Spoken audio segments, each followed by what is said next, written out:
ఎత్తేసిన వాళ్ళు ఎంతమంది లేరు? ఆ రోజు డిస్ట్రిబ్యూటర్లు సిస్టమ్ ఉండేది. డిస్ట్రిబ్యూటర్లు ఒక 4 హిట్లు 2 హిట్లు ఇచ్చి 2 ఫ్లాప్లు ఇచ్చినా అటు ఇటు బ్యాలెన్స్ చేసేవారు. వరుసగా 2 ఫ్లాప్ ఇచ్చిన అనేక కంపెనీలు మూసుకుపోయినాయి. ఎన్ని లేవు గతంలో కూడా. అయ్యి ఫ్లాప్ అనేది సక్సెస్ అనేది ఎవడిస్తాడు?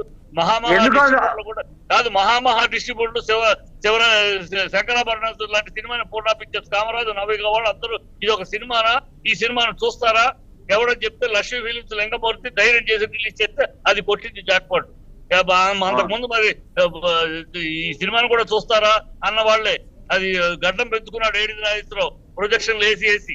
కనుక ఇవన్నీ సక్సెస్ ఎవడు చెప్పలేడు. అంటే చిట్టిబాబు గారు మీరు అనేది ఈ ప్రాంక్ వీడియోలు అనేది ఖచ్చితంగా అవసరం అంటారా? సినీ ఇండస్ట్రీకి అవసరం అంటారా?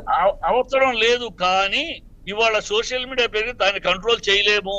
వాడు కానీ ఒక్కటి వాస్తవం, ఈ ఫ్రాంక్ వీడియోల వల్ల మేము ఆ సినిమాను ఆపుతాం, ఈ సినిమాను ఆపుతామని ఫ్యాన్స్ పిచ్చి గోల వల్ల ఏ సినిమా ఆగటం కానీ అనగటం కానీ జరగదు. సినిమా బాగుంటే, కంటెంట్ బాగుంటే ఎన్ని గోళాలు చేసినా రివ్యూలు కూడా అవసరం లేదు. రివ్యూలు కూడా అవసరం లేదు, మౌత్ పబ్లిసిటీ చాలు. ఎవరైనా ఆపేస్తాం, చిప్పేస్తాం, తిరిగేస్తాం, పొరిగేస్తాం అన్నారు కదా, ఏమైంది? తుమ్ము రేపింది.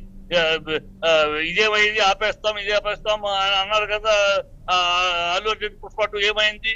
ఈ సినిమా బాగుంటే ఎవడు ఏమి చేయలేడు. ఆహా ఓహో అని ఎంతో పబ్లిసిటీ చేశారు. ఆచార్య ఏమైంది? పెద్ద డైరెక్టర్, పెద్ద ఇద్దరు హీరోలు ఏమైంది?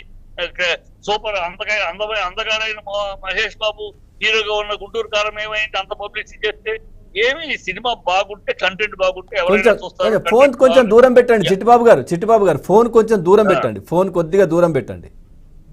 ఓకే, మీ ఫేస్ కట్ అయిపోతుంది, కనబడట్లేదు. ఓకే, ఇప్పుడు ఓకేనా? ఇప్పుడు ఓకే, మాట్లాడండి.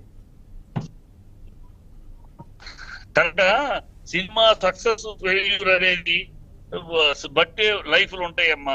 ఒక్కొక్కడు కోట్లు పెట్టి అందుట్లో మనం మాట్లాడేటప్పుడు ఏంటంటే, సినిమా తీసేవాడు ఎన్ని కోరికలు, ఎన్ని ఆశలు, దాంట్లో పర్సంటేజ్ ఆఫ్ తక్కువ ఉంటారు.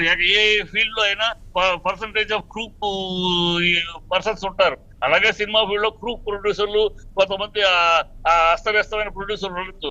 కానీ సినిమా మేకింగ్ అనేది తీసేవాడు డబ్బులు పెట్టి ఏదో ఒక జాక్పాట్ కొట్టాలి, ఒక హిట్ కొట్టాలి అనే తాపత్రయంతో చేస్తారు తప్ప ఒక ఫ్లాప్ తీయాలని తీయడు, ఒక బూత్ సినిమా తీయాలని తీయడు.